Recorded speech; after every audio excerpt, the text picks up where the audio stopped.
Hello and welcome to jasonnewland.com. My name's Jason Newland and this is Let Me Bore Your Pain Away.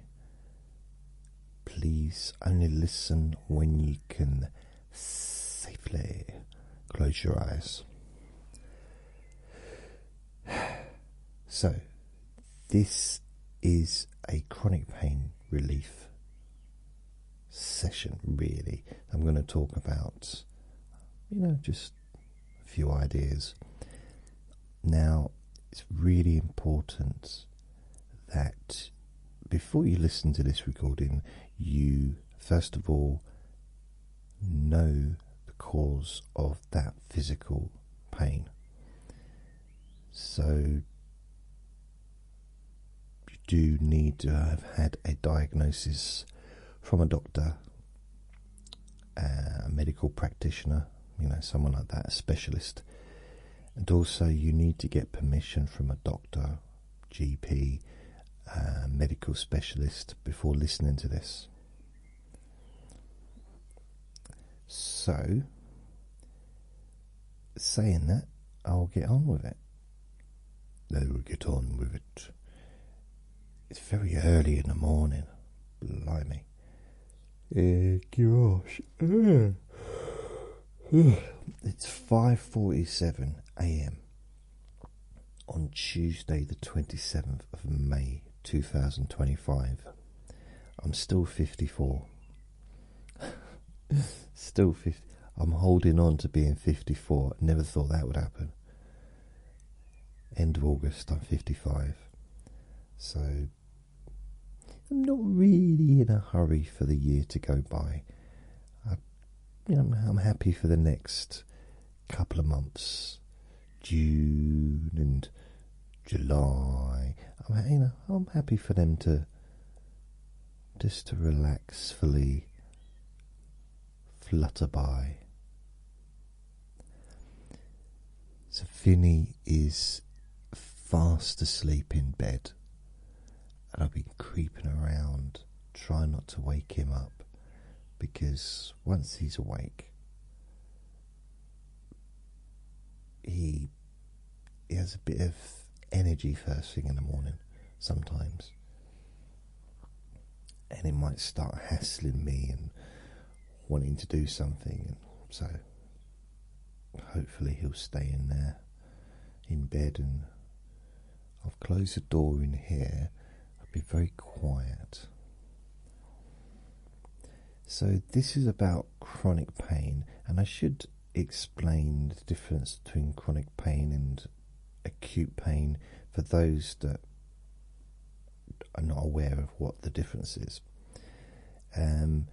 Basically, acute pain would be when there's something that needs medical attention, generally now. That would be acute pain. Appendicitis is a really good example of that. Or a pain in the chest is something that should always, be taken seriously and go to a doctor's, call an ambulance or whatever, especially, if you're ancient like me. But it's certain things, acute pain compared to chronic pain, which would be classed as really pain you don't need. It's like unnecessary pain. So your body's healed. The warnings, because it's just a warning of danger. That's all it is. It's just to let you know to be careful with that part of your body, or that there's something wrong. Maybe, for example, you break your leg, you break your arm, or whatever, something like that. It's painful, but it's painful for a reason, because it needs medical attention.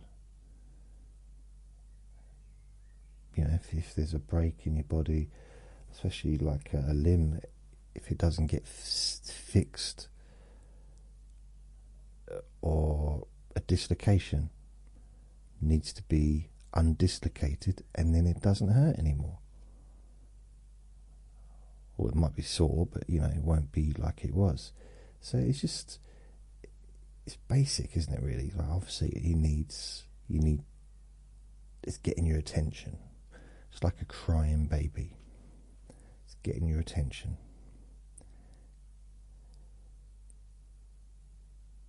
Chronic pain is afterwards, when you've healed.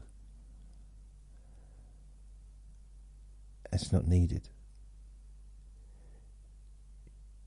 I mean, technically, there's that little middle bit that I think of when I think of broken arms, broken legs, post-op. When you know you're fine, or even I don't know how to say it, but you know, end of life, or illnesses, diseases that are there, you know, that can't be maybe changed. So there's chronic pain involved, maybe. I mean, sometimes there's acute pain as well, but so fibromyalgia, chronic pain, arthritis, chronic pain, but it's not needed, if you know what I mean. It's not something. So I have arthritis in my lower back. There's no warning, danger signals needed for me, because it's what it is. It's a danger signal, and it's not needed because I know what it is. That's all it is. So yeah, I don't know why I'm trying to explain this. I guess I'm trying to understand it myself, because it's still a bit of a weird subject, really. Oh, here's an interesting thing. Here's two. I like, because I'm fascinated with the subject of chronic pain.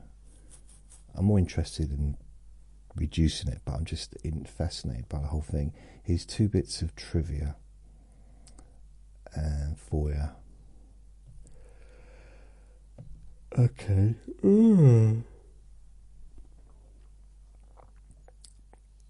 So, with hypnosis,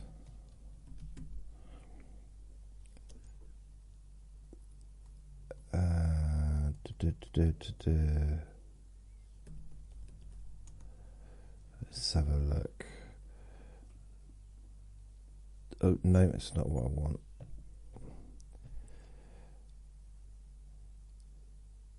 Right. I don't know if you knew,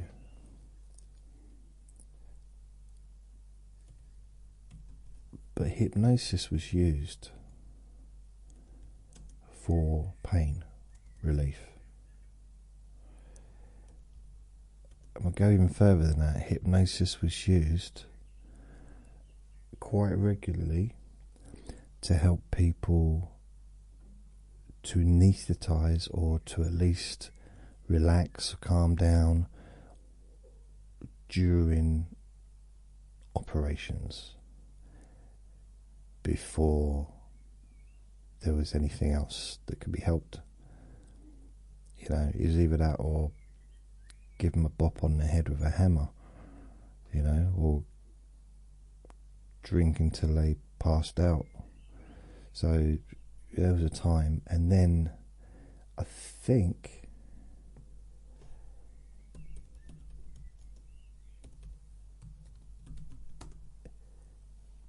just checking the correct drug. Ether was discovered, and this was 1800 and something. So basically, hypnosis was being used,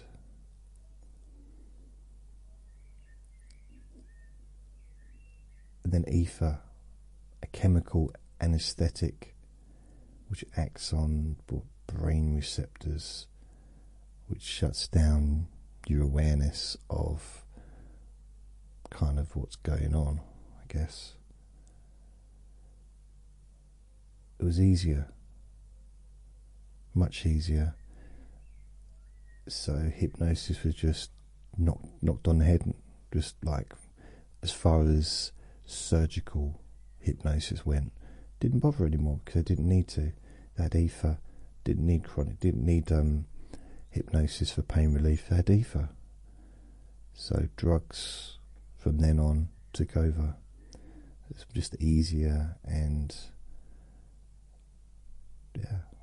I mean, to be fair, if I was going to have an operation, if it was choice between hypnosis or drugs, I'll choose the drugs. Just knock me out. I'm not interested in being awake.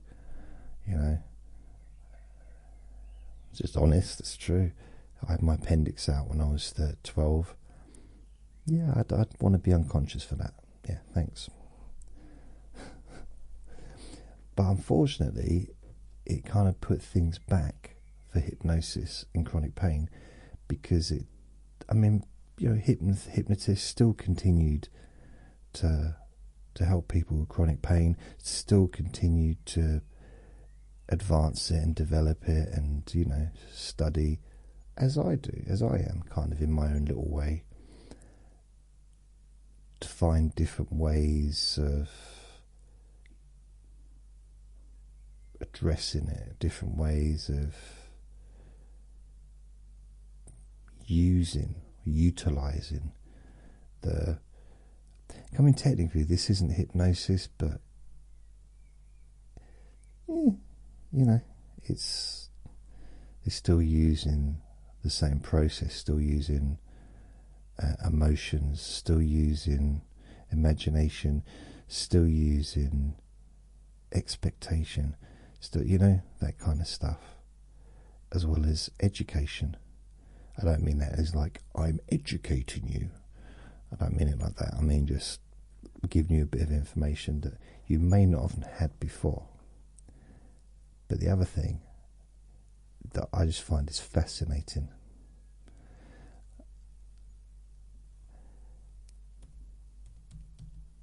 Okay. I'm looking it up because I know what it is, but I don't want to get the information wrong, okay? Okay. Right. So this is to do with chronic pain.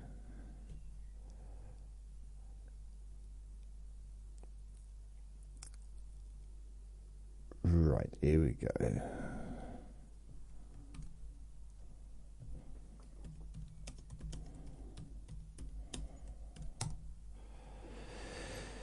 So,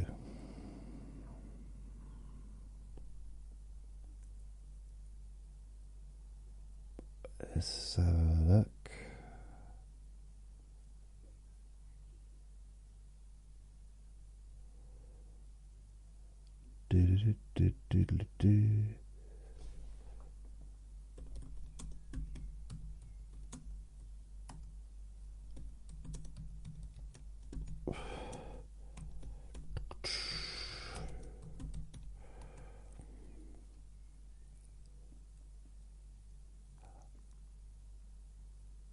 Okay, I got that wrong then. Nope. I thought guillotine was connected to, had sort of pain relief.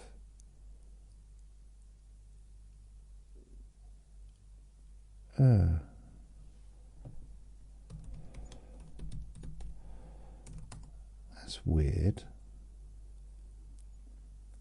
Oh, yeah. Joseph Ignace, he's very Ignace, Guillotine, while he didn't explicitly work on chronic pain relief in a medical sense, his core philosophy was deeply rooted in reducing unnecessary pain. The guillotine as a form of pain relief. Yeah. So, before its introduction, executions in France were often gruesome and drawn out. Guillotine proposed a method that would ensure instant death, meaning zero physical suffering in theory. His reason was both medical and moral. Let us end barbarism.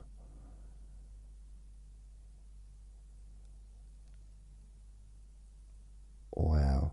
So, you know,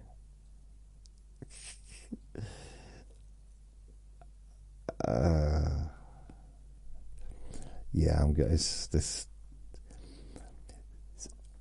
There is a guillotine, a person called Guillotine, involved in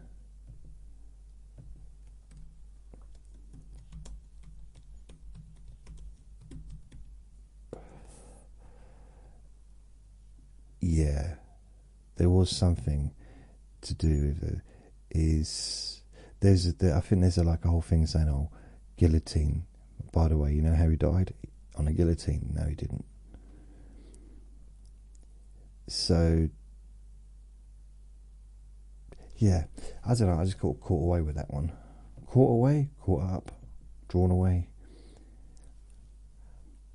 Just found that funny. Just the idea that someone that created a machine like that would be interested in relieving suffering.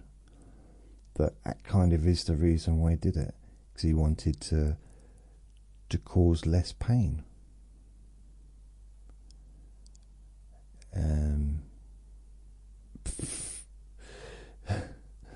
I don't know. I mean, it makes sense. I mean, it is logical, kind of. I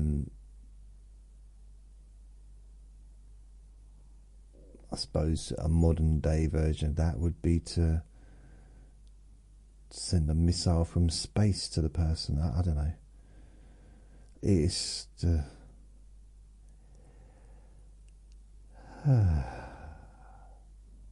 so that's a very, very overlong description of pain relief and blah blah blah, without even having got to the point of why I was doing this recording in the first place. However, how do you feel now, even though I've just been gobbling on about whatever it is I've been talking about? How do you feel? How do you feel emotionally, and how do you feel physically?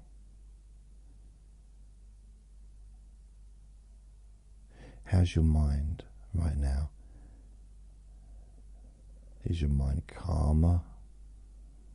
Less activity? Less chitter chatter? Does your body feel more relaxed?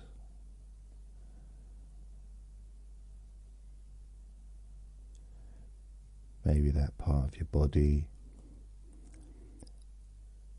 that felt, maybe had unpleasant feelings, maybe you feel different now than you did before.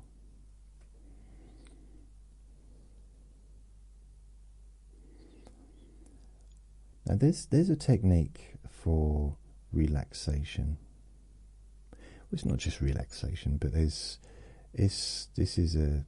going to use the word technique, but it's something that can be used where you think back to a previous time in your life, a memory, as it were. So, in the case of relaxing, so relax. In case of wanting to relax, you imagine maybe a time when you were on holiday, maybe lying on a beach or on a sunbed at the side of the hotel barbecue or swimming pool. I think for me it'd be a barbecue. I definitely prefer food over swimming, especially as I don't swim. I wouldn't want to be too close to the barbecue, but also not too far away. I want to be close enough so that the person cooking can bring it to me and hold it while I take bites out of the burger. I'm on holiday. Plus, it's my fantasy. It's my fantasy. I'm allowed to be fed in my own fantasy. At least I'm chewing my food. It's not like I'm getting someone to chew it and spit in my mouth, is it? So, I mean, that's super lazy. So, you know, and also a little bit disgusting, possibly. I don't know. Maybe. I mean, animals do it. I did it for Andre sometimes. Anyway, birds do it, squirrels do it, even tiny shoes do it. So by thinking back to a memory, it's not just about thinking of something from the past, but our brains kind of don't know the difference between that and now. It's a weird thing. It's like when you focus, if you spend all day long just focusing and imagining you were lying down, relaxed in a beautiful, your perfect place, wherever that is. It might be in the snow on a mountain. You know, everyone's different. So wherever your perfect place is, I mean, it might be balancing on the edge of a volcano. Weirdo. But, you know, it could be. If that's what you like, then great. Why would you do that, though? I mean, I imagine it's quite, on a cold day, it keeps you warm, but blimey. Get some thick socks and a hat. So, if you was to do that all day long, imagine that scenario where you were completely relaxed. Your brain would not know the difference. Your body would not know the difference. You would have all those feelings, all those physical sensations,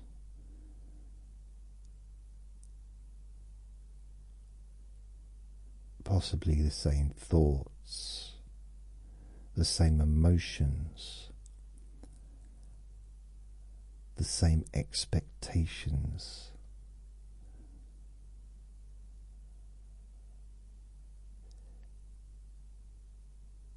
As if you were there, like literally there. So when you think about that, realizing that that's how powerful our imagination is. So something we think about can actually cause the body, can cause the brain to believe that that's what's really going on, that that's where we are. It's almost like we're telling the brain, I want those feelings. And the brain just gives it to you, because ultimately the brain is in control of how you feel. It's the control center. It's the engine. It's the computer. It's all that stuff, whatever you want to call it. But you, your mind, you know, personality, person, that you're the one that controls the brain. And it's not even a control like do this, do that. You work together.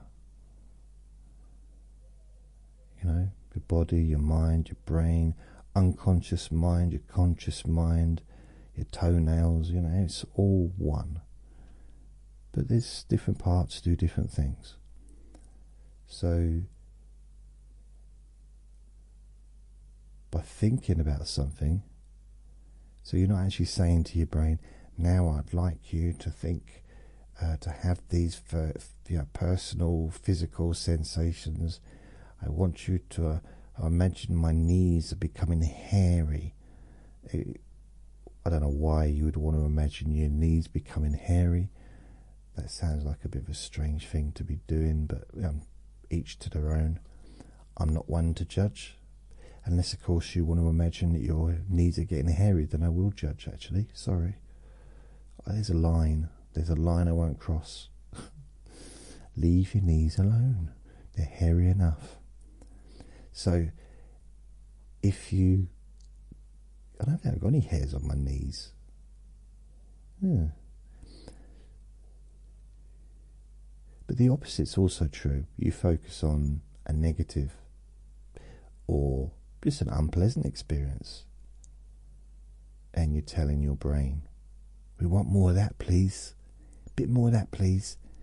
And the more you think about that, the more your brain realizes, oh, that's what you want. And it starts to give it to you. A little bit like the YouTube algorithm or adverts on Google or Facebook. You know, I mean, there are times that I just get, you know, the more you look for something, or you click on an advert, or you click on something, the more of that stuff you get, don't you, on Facebook and also YouTube. I mean, I couldn't believe it. On YouTube the other day, I was just doing a little bit of research. Just a little bit of research. I like to educate myself if I can. Always, you know, even at this advanced age of 900 years old, I'm still looking to learn new things. So I spent, I don't know, a day, decided I'm going to learn a different subject. This was about 3 weeks ago. Okay, I'm even now, even though I've not really, you know, I'm just gone back to my normal kind of viewing, I'm still getting inundated with hand expression, lactating videos, you know, self expression tutorials. I was like, stop sending this stuff to me. But YouTube is very much, it's like that. If you look at something, you look at a few videos, or maybe a few hundred, and it just gives you more of that. And that's how the brain is. It's kind of like an algorithm. It learns from what you do, what we do, and it just expects that what we think about is what we want to think about more. And when you realise that, our brain work kind of similar in some ways to the YouTube algorithm or the Facebook advertising algorithm. I mean, the amount of what are they called? Okay, there's penis enlargement adverts on Facebook. Like continuously, I don't know why. I don't.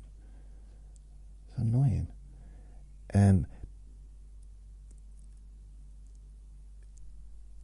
Anyway, so yeah, I just got to come up one pop up now. Go away. Okay, that's a good price. Wow, 80% discount. Alright, I'll save that one. So it's. Oh, come on. Right. I think that's quite interesting. I know this is supposed to be boring, but I think I've just broken that rule and become super interesting. Like instantly. The algorithm. Maybe I should use the Facebook algorithm or the YouTube algorithm as a, it could be Instagram, it could be TikTok. I don't really go on TikTok, but I guess it's the same for TikTok. If you show an interest in, I don't know what the latest trends are on TikTok, but let's say it's hang gliding and eating a full English breakfast at the same time. I don't know. Dressed as a chicken. So whatever the latest craze is, if you go onto them, maybe go onto a couple of videos, suddenly you're going to be sent loads of those videos. Or maybe you're into something a bit more obscure, something that maybe you didn't even know there was a lot of stuff about that. So on YouTube, if you go to, if you put in 1970s sitcoms and full episodes, let's say Steptoe and Son, or Sorry, which was with Ronnie Corbett, full episodes, and that will come up, and you might find some, and then YouTube will start like sending. When I say sending, I mean they're not actually, knocking on the door. So we have another episode here you'd like to look at, but they're pushing it. Kind of look at this, and I end up seeing stuff that I didn't even know was on YouTube, or old TV shows that I've not seen for decades, some that I'd even forgotten about. So if you think about it like this, that what you think about, the memories that you think about from the past, or just generally what you're thinking about. What you think about is almost like a command to your brain to give you more of that.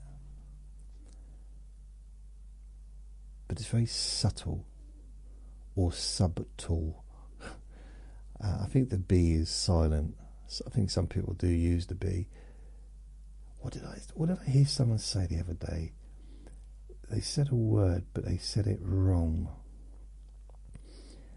There was a silent letter, and they used a silent letter. I mean, in this country, well, where I come from, H is silent in house. But I guess it depends where you're from. What was that word? I'm forgetting what the word was. I mean, that could be part of why, it's not even a proper sentence, is it? How and why, maybe. Listening to me helps. Now, it could be the reason that you can experience a sense of relief, a sense of calmness, And just by relaxation, it reduces any physical discomfort by pretty much 50% there straight away, just from relaxing, without even any kind of focus on any kind of technique or particular special process, thinking process, or without doing anything, just relaxing can have a super positive effect. Not just a positive, but a super positive. Now, I'm not really sure what super positive means. I guess it just means it's positive and you feel super about it. So if someone says, how positive do you feel? I said, yeah, I'm positive. Well, how do you feel about feeling positive? I feel super.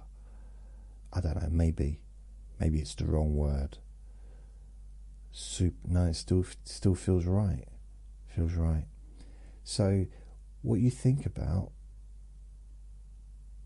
is almost affecting, it's telling your brain to think more about that stuff.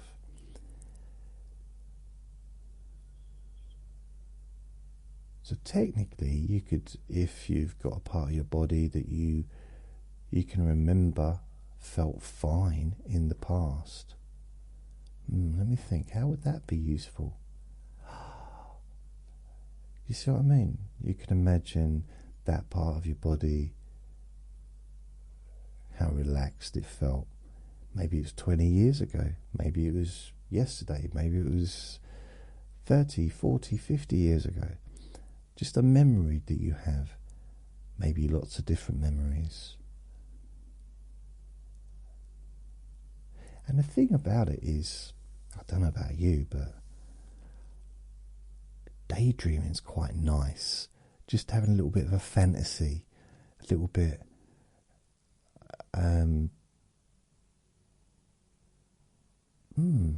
I just had a fantasy then, but just letting your mind wander a bit, but semi-focused. So you're letting your mind wander. So it's a fantasy with a semi. You're there with a semi, focusing on past times when that part of your body, maybe a particular part of your body, felt really, really comfortable. But not just one time, but multiple times. Thinking only of positive events from the past, which, if you're 3,000 years old like me, there'll be plenty of times to think about. Loads of past memories where it's not even a case of like, it could just be that part of your body felt fine. Okay? So with me, it's my lower back. I can remember times when I felt relaxed. It's not that I'm saying I'll think of a time when you felt like really amazing in that part of your body, because I don't have any memories of me ever walking around screaming with ecstasy because my lower back felt so great. Like, running around, oh, everyone, my back, oh, it feels amazing. It's like a cloud tickling me. It's never felt that good. I mean, it's felt nice and relaxed, and there's definitely relief and release and a sense of pleasure. I've got this tendency of, it becomes a little bit itchy inside. Not itchy needing to scratch it, but there's that little point where inside it's just a little bit itchy. And sometimes, as I focus on it now, it changes straight away. There's that little itchiness inside that body part. As I said, you don't need to scratch your skin or anything like that. It's a different kind of itch. It's, I guess, more pleasurable. I mean, itches are more pleasurable when you scratch them, aren't they? That's the pleasure you get from scratching an itch. This is, it doesn't need scratching. Maybe it's the itch after it's been scratched. Maybe it's that feeling of, oh, ooh. I mean, whatever sound you make. I mean, you might sound like a hyena. I don't know. You may be a hyena, but it takes all sorts, you know. I'm here for everyone.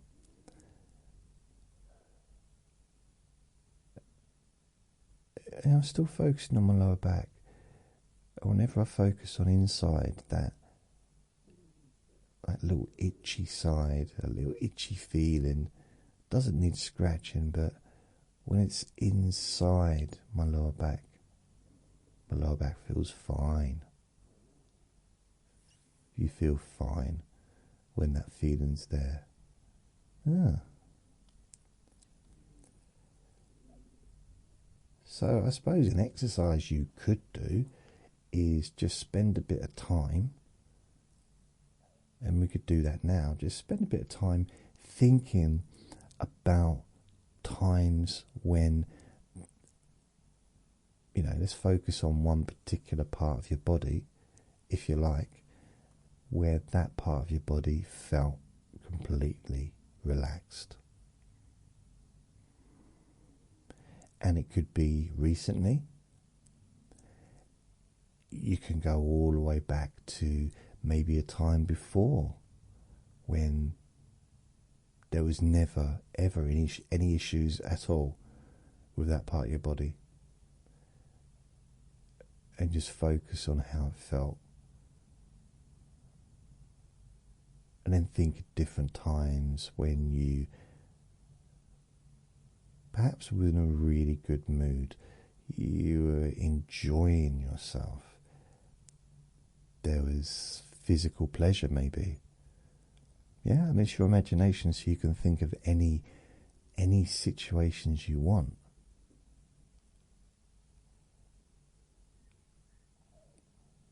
Oh yeah, I didn't think about that.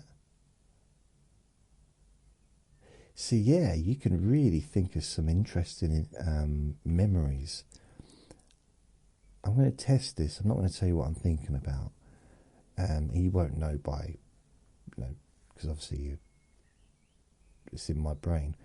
But I'm going to think about something while I focus on my lower back, see if it helps at all. I'm going to think of like a personal memory, but I'll keep it secret so you won't know what it is. Oh, oh yeah.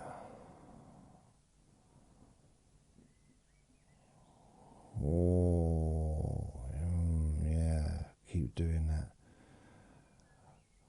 Oh, I can't make it any bigger. It's as big as it gets. Oh, oh. Stop focusing on size. Come on. Oh,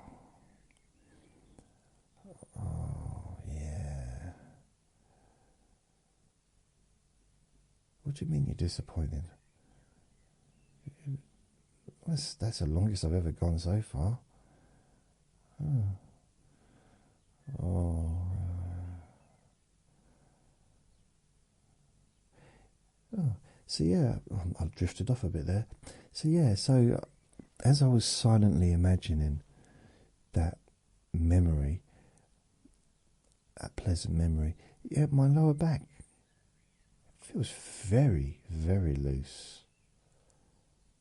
Very loose. In fact, it feels like, yes, almost like there's not even any blood in there. It's weird. Oh, my chair just rattled. I feel quite tired now. But yeah, you can just think about stuff during the day. You don't need me. I mean, I could technically, by spending some time focusing on pleasant experiences, it might be easier when we haven't got me talking in the background. But at the same time, you may notice or discover that something different has happened, and you may not know why. You may not understand how listening to me just talking could be of any benefit. How listening to a recording like this can actually have a positive impact on your well-being, on how you feel right now, how you feel differently,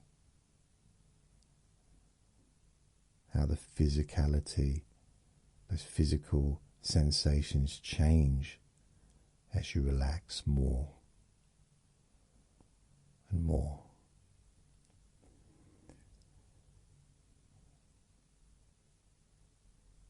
So I think it's time for me to have my breakfast. I'm going to have some ready brek.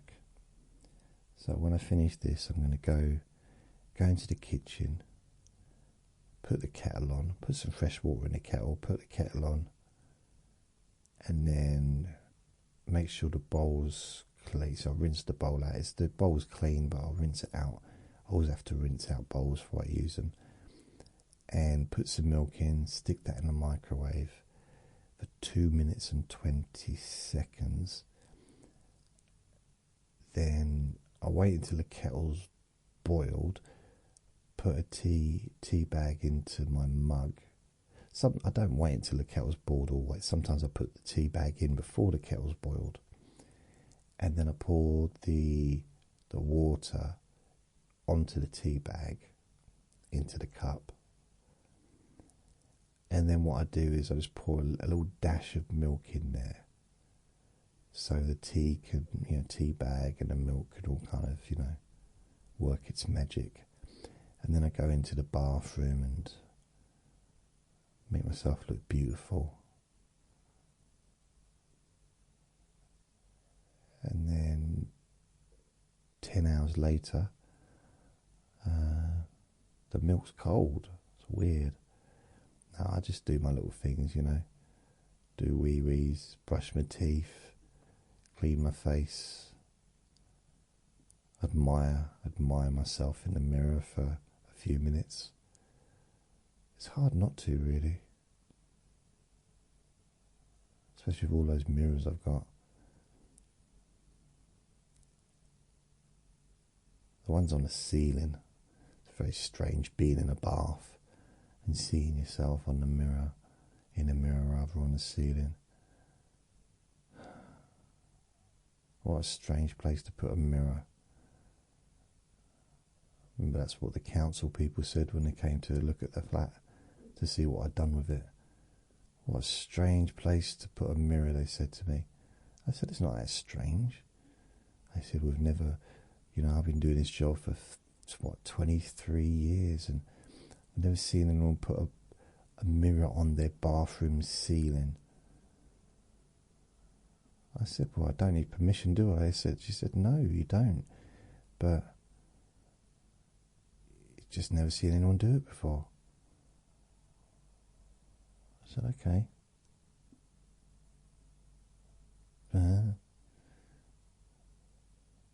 So, she said, no, so nothing, just thought I'd mention it.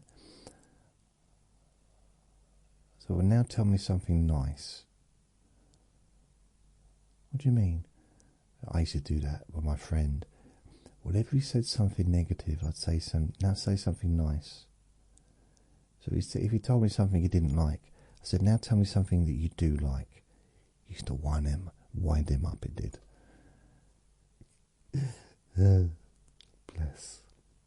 Right, I'm going to go. That might be something that you could do, or we all could benefit from. So whenever we catch ourselves being negative, force ourselves to think or to say something positive, almost like as a little punishment. So thank you for listening. Remember to be kind to yourself, because you do deserve to be happy. And be gentle with yourself. You deserve to feel safe. Lots of love.